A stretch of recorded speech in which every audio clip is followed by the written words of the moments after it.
అమ్మేసినవి తినకండి, బొమ్మేసినవి తాగకండి, బొమ్మేసినవి కొనకండి. దేవీ దేవతలకి కేవలం హిందువుల దగ్గర కొన్నవి మాత్రమే, చేసినవి మాత్రమే పెట్టండి.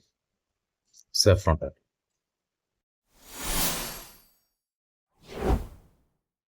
ఉత్తరప్రదేశ్లోని సంభాల్లోని ఖగ్గుసరాయ్లోని కార్తికేయ మహాదేవ్ వద్ద 46 ఏళ్లలో మొదటిసారిగా కట్టుదిట్టమైన భద్రత మధ్య భక్తులు గురువారం హోలీని జరుపుకున్నారు. 1978లో జరిగిన అల్లర్ల తర్వాత మూతపడిన తర్వాత గత డిసెంబర్లో తిరిగి తెరవబడిన ఆలయంలో వేడుకల్లో సామాజిక మరియు హిందూ సంస్థల సభ్యులు పాల్గొన్నారు. ఈ సందర్భంగా విశ్వ హిందూ పరిషత్ విహెచ్పి జిల్లా అధ్యక్షుడు ఆనంద్ అగర్వాల్ హర్షం వ్యక్తం చేశారు.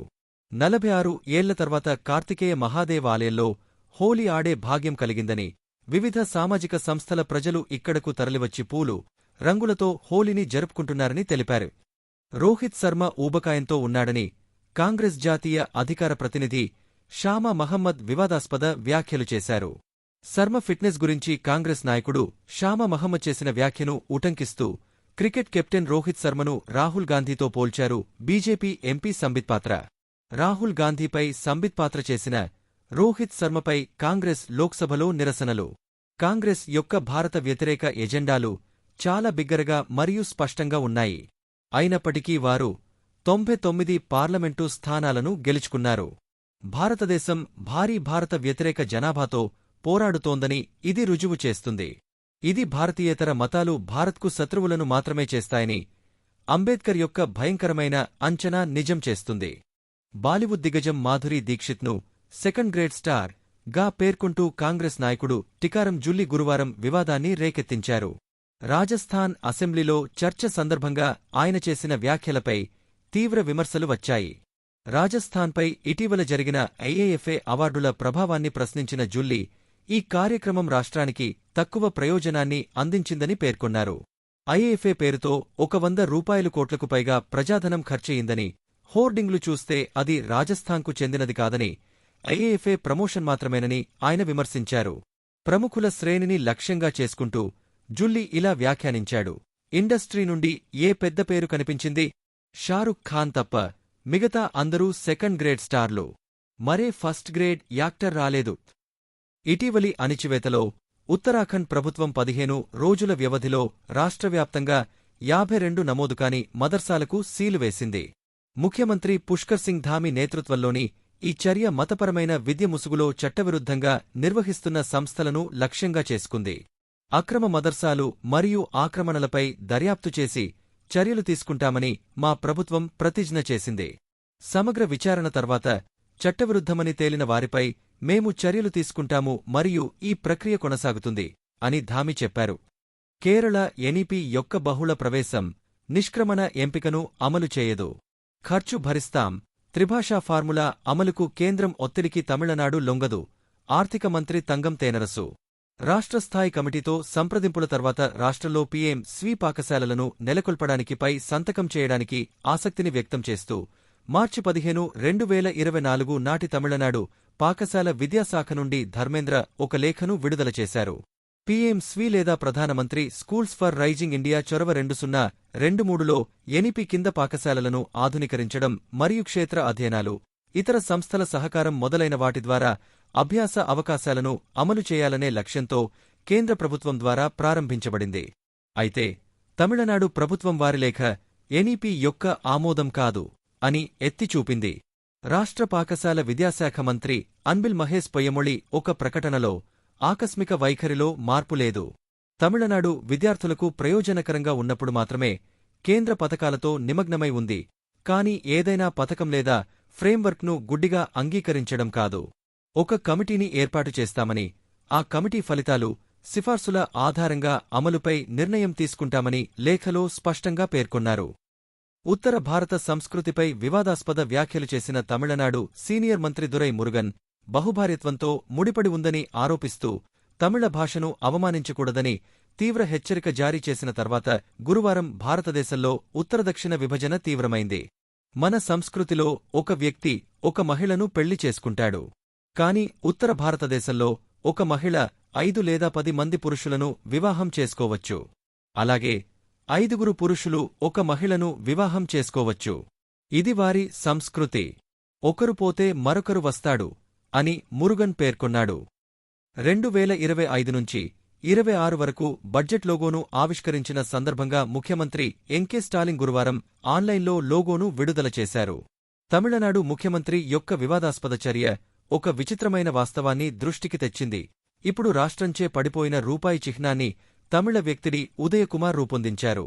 దేశవ్యాప్తంగా సమర్పించబడిన 3000 ఎంట్రీల నుండి మిస్టర్ కుమార్ డిజైన్ ఎంపిక చేయబడింది మరియు అతను ₹2.5 లక్షల అవార్డును అందుకున్నాడు. ఈ చిహ్నం భారతీయ మరియు రోమన్ అక్షరాల కలయిక క్యాపిటల్ ఆఫ్ మరియు దేవనాగరి రా రూపాయిని సూచిస్తుంది.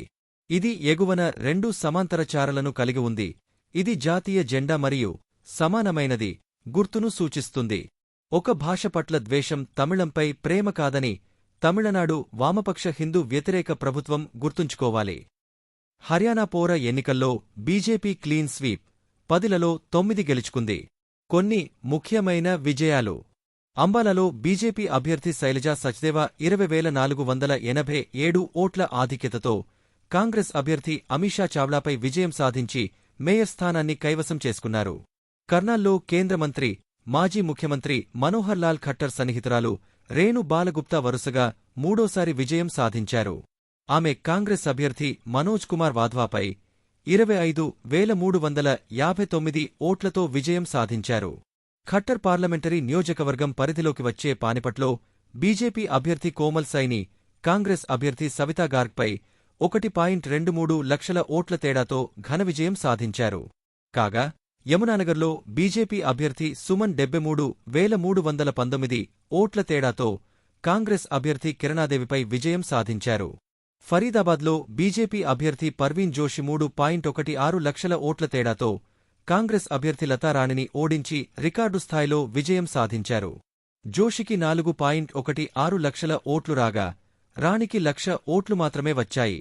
ఘజియాబాద్లో బీజేపీకి చెందిన సునీతా దయాల్ గతంలో నెలకొల్పిన 2.87 లక్షల ఓట్ల రికార్డును అధిగమించి భారతదేశంలో మేయర్ ఎన్నికలో ఈ మార్జిన్ ఎన్నడూ లేని విధంగా అత్యధికంగా పేర్కొంది. మొదటిసారి మేయర్గా ఎన్నికైన మనేసర్లో బీజేపీ తిరుగుబాటుదారుడు మరియు స్వతంత్ర అభ్యర్థి ఇందర్జిత్ యాదవ్ బీజేపీ అధికారిక నామినీ అయిన సుందర్ లాల్ సర్పంచ్ను 2,293 ఓట్లతో ఓడించి చాలా మందిని ఆశ్చర్యపరిచారు. కాంగ్రెస్ అభ్యర్థి 4వ స్థానంలో నిలిచారు. అంబాలాలోని బరారాలో స్వతంత్ర వార్డు సభ్యుడు విజయ్ సింగ్ వార్డ్ 11లో తోటి స్వతంత్ర అభ్యర్థి మనీషాపై 1 ఓటుతో విజయం సాధించారు. ఇస్మాయిలాబాద్ మున్సిపల్ కమిటీ అధ్యక్ష పదవికి బీజేపీ అభ్యర్థి మేఘా బన్సల్ 311 ఓట్లతో గెలుపొందారు. 2022లో ఎన్నికైన కెన్యా పౌరుడు నిషా కానో వంగను రాష్ట్ర ఎన్నికల కమిషనర్ ధనపత్ సింగ్ అనర్హులుగా ప్రకటించడంతో ఏప్రిల్ 12, 2024 నుంచి ఈ స్థానం ఖాళీగా ఉంది. రాష్ట్ర రవాణా బస్సులో పూణె మహిళపై అత్యాచారం, ఉద్ధవ్ సేన కార్యకర్తలు డిపోను ధ్వంసం చేశారు. ఈ ఘటన తర్వాత స్వర్గేట్ బస్ డిపోలో భద్రతా లోపాలపై అధికారులు వేగంగా చర్యలు చేపట్టారు. బస్టాండ్ వద్ద మోహరించిన 23 మంది సెక్యూరిటీ గార్డులను వెంటనే సస్పెండ్ చేయాలని రవాణా శాఖ మంత్రి ప్రతాప్ సర్నాయక్ ఆదేశించారు. దీని తర్వాత ఉద్ధవ్ ఠాకరే యొక్క శివసేనను రేపిస్ట్ పార్టీగా పిలవడానికి ఎవరికైనా అన్ని హక్కులు ఉన్నాయి.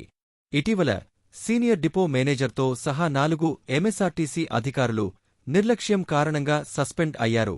బనస్కాంత జిల్లాలో 20 ఏళ్ల కాలేజీ విద్యార్థినిపై ఏడాదిన్నర వ్యవధిలో 7 వ్యక్తులు పలుమార్లు అత్యాచారానికి పాల్పడ్డారని పోలీసులు తెలిపారు. నేరస్థులు కళాశాల విద్యార్థులు కూడా యువతి ప్రైవేట్ వీడియోను ఉపయోగించి ఆమెను బ్లాక్ మెయిల్ చేశారు. నెల రోజుల క్రితం సోషల్ మీడియా వేదికగా యువతితో స్నేహం పెంచుకున్న నిందితుల్లో ఒకరు ఆమె బట్టలు మారుస్తుండగా చిత్రీకరించినట్లు పోలీసులు తెలిపారు. వీడియోను సోషల్ మీడియాలో వైరల్ చేస్తానని నిందితులు బెదిరించారని ఎఫ్ఐఆర్లో పేర్కొన్నారు. అదే క్లిప్ను ఉపయోగించి అతను నవంబర్ 2023 మరియు ఫిబ్రవరి 2025 మధ్య వేర్వేరు సందర్భాలలో వివిధ సందర్భాలలో తనతో మరియు అతని స్నేహితులతో శారీరక సంబంధాలు కలిగి ఉండమని విద్యార్థిని బలవంతం చేశాడు, ఫిఫ్ పేర్కొంది. ఎస్పీ మక్వానా మాట్లాడుతూ మార్చి 11న ఎఫ్ఐఆర్ దాఖలు చేయబడింది మరియు నిందితుడిపై అత్యాచారంతో పాటు ఇన్ఫర్మేషన్ టెక్నాలజీ చట్టంలోని సంబంధిత సెక్షన్ల కింద కేసు నమోదు చేశారు. నిందితులందరినీ పట్టుకోవడానికి మరియు అరెస్టు చేయడానికి మేము అనేక బృందాలను ఏర్పాటు చేశాము. మహారాష్ట్ర పోలీసులు జారీ చేసిన మార్గదర్శకాలు. అశ్లీల పదాలు లేదా నినాదాలను బహిరంగంగా చెప్పడం, అలాగే అశ్లీల పాటలు పాడటం ఖచ్చితంగా నిషేధించబడింది. సంజ్ఞలు లేదా అనుకరణ ప్రాతినిధ్యాలను ఉపయోగించడం మరియు చిత్రాలు, చిహ్నాలు, ప్లకార్డులు లేదా గౌరవం, మర్యాద లేదా నైతికతకు భంగం కలిగించే ఏదైనా ఇతర వస్తువులు లేదా వస్తువుల తయారీ, ప్రదర్శన లేదా వ్యాప్తి నిషేధించబడింది. పాదచారులపై రంగునీరు, రంగులు లేదా పొడిని చల్లడం లేదా విసిరేయడం నిషేధించబడింది. వేడుకల సమయంలో నీరు నింపిన బెలూన్లను తయారు చేయడం మరియు విసిరేయడం, రంగు లేదా సాదాసీదా అయినా అనుమతించబడదు. ఈ ఆంక్షలను ఎవరైనా ఉల్లంఘించినట్లు లేదా ఉల్లంఘనకు సహకరించినట్లు తేలితే మహారాష్ట్ర పోలీసు చట్టం 1951లోని సెక్షన్ 135 ప్రకారం చట్టపరమైన చర్యలు ఎదుర్కోవాల్సి ఉంటుందని ఉత్తర్వు నిర్దేశించింది. చట్టపరమైన చర్యలు తప్ప నేను పైన పేర్కొన్న వాటన్నింటికీ అంగీకరించగలను. ఇది హిందువులకు మతాన్ని ఆచరించే స్వేచ్ఛను పరిమితం చేస్తుంది. భరత్ దాని ఉపోద్ఘాతం నుండి సెక్యులర్ని తొలగించి హిందూ వ్యతిరేక అని రాయాలి. హైదరాబాద్ మరియు తెలంగాణ పోలీసు శాఖ జారీ చేసిన మార్గదర్శకాలు. బహిరంగ ప్రదేశాలు, వీధులు మరియు వాహనాల్లో ఇష్టపడని వ్యక్తులపై బలవంతంగా రంగులు లేదా నీటిని ఉపయోగించడాన్ని నిరోధించడం ప్రాథమిక దృష్టి. ఇది వ్యక్తిగత సరిహద్దులను రక్షించడం మరియు వేధింపులను నిరోధించడం లక్ష్యంగా పెట్టుకుంది. ప్రజాశాంతి భద్రతలకు విఘాతం కలిగించే విధంగా ద్విచక్ర వాహనాలు, ఇతర వాహనాల గుంపులపై పోలీసులు ఆంక్షలు విధించారు. సైబరాబాద్లో హోలీ సందర్భంగా నిర్దిష్ట సమయాల్లో వైన్ షాపులు, కల్లు దుకాణాలు, రెస్టారెంట్లకు అనుబంధంగా ఉన్న బార్లను మూసివేయాలని ఆదేశాలు జారీ చేశారు. హైదరాబాద్లోనూ మద్యం విక్రయాలపై పోలీసులు ఆంక్షలు విధించారు. ఈ మార్గదర్శకాలను ఉల్లంఘించినవారు హైదరాబాద్ సిటీ పోలీస్ చట్టంలోని సంబంధిత సెక్షన్ల కింద చట్టపరమైన చర్యలు తీసుకుంటారు. మా రెహమాన్ రెడ్డి కాంగ్రెస్ ప్రభుత్వం గురించి నేను ఏమి చెప్పగలను? హోలీ వేడుకలను ఆపేస్తామని వారు సూటిగా చెప్పాలి. హోలీ కోసం పశ్చిమ బెంగాల్ రాష్ట్ర నిబంధనలు. శాంతినికేతన్లోని సోనాజురి హాత్లో హోలీ నిషేధాన్ని పశ్చిమ బెంగాల్ మంత్రి ఖండించారు. హోలీని జరుపుకోవడానికి రాష్ట్రంలో ఇంకా హిందువులు ఎవరైనా మిగిలి ఉన్నారా? యూపీ పోలీసుల నిబంధనలు ఇలా ఉన్నాయి. హోలీ సందర్భంగా కొత్త సంప్రదాయాలను ప్రవేశపెట్టకూడదనేది ఒక ప్రధాన ఆదేశం.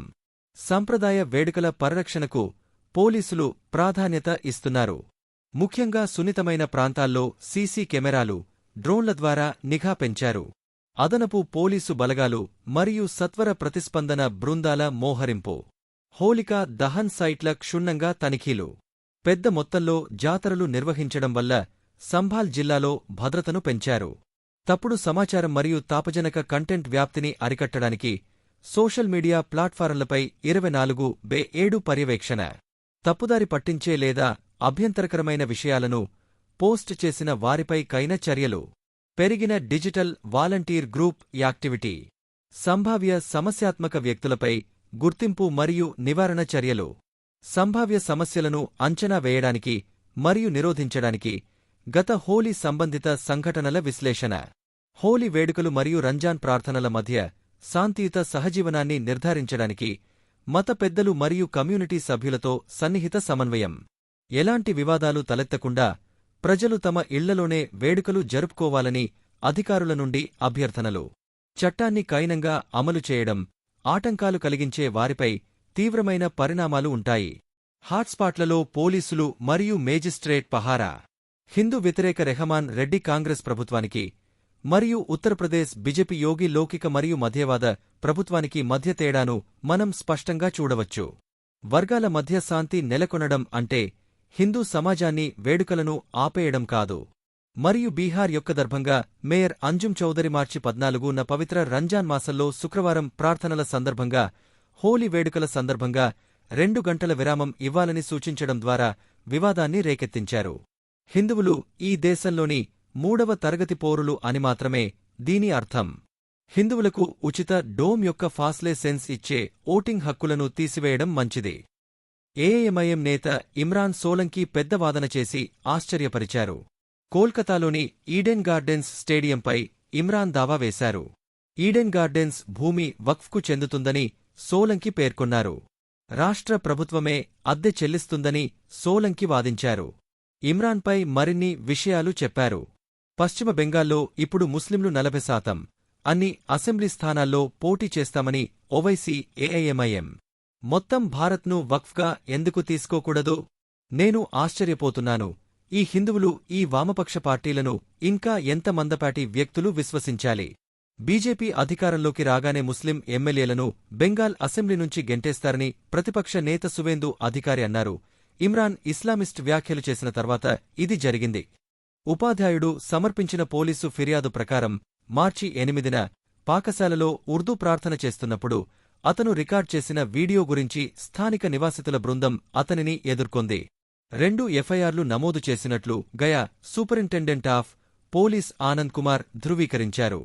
శాంతికి విఘాతం కలిగించే ఉద్దేశంతో ఒక మహిళపై తప్పుడు నిగ్రహం, దాడి లేదా క్రిమినల్ బలాన్ని ఉపయోగించడం, నేరపూరిత బెదిరింపు మరియు శాంతి భంగం కలిగించే ఉద్దేశ్యంతో ఉద్దేశపూర్వకంగా అవమానించడం మరియు లైంగిక నేరాల నుండి పిల్లల రక్షణ చట్టంలోని సెక్షన్ల కింద పోలీసులు ఉపాధ్యాయుడిపై ఎఫ్ఐఆర్ నమోదు చేశారు.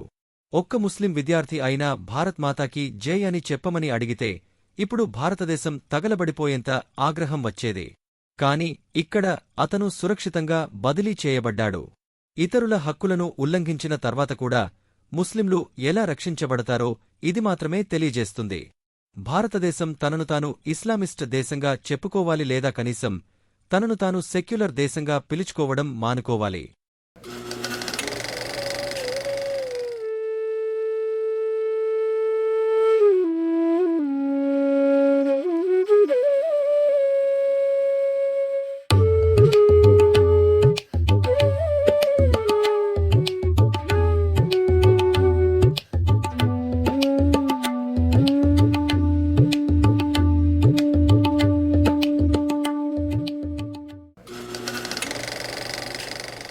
ఉమ్మేసినవి తినకండి, ఉమ్మేసినవి తాగకండి, ఉమ్మేసినవి కొనకండి. దేవీ దేవతలకి కేవలం హిందువుల దగ్గర కొన్నవి మాత్రమే, చేసినవి మాత్రమే పెట్టండి. సఫ్రాన్.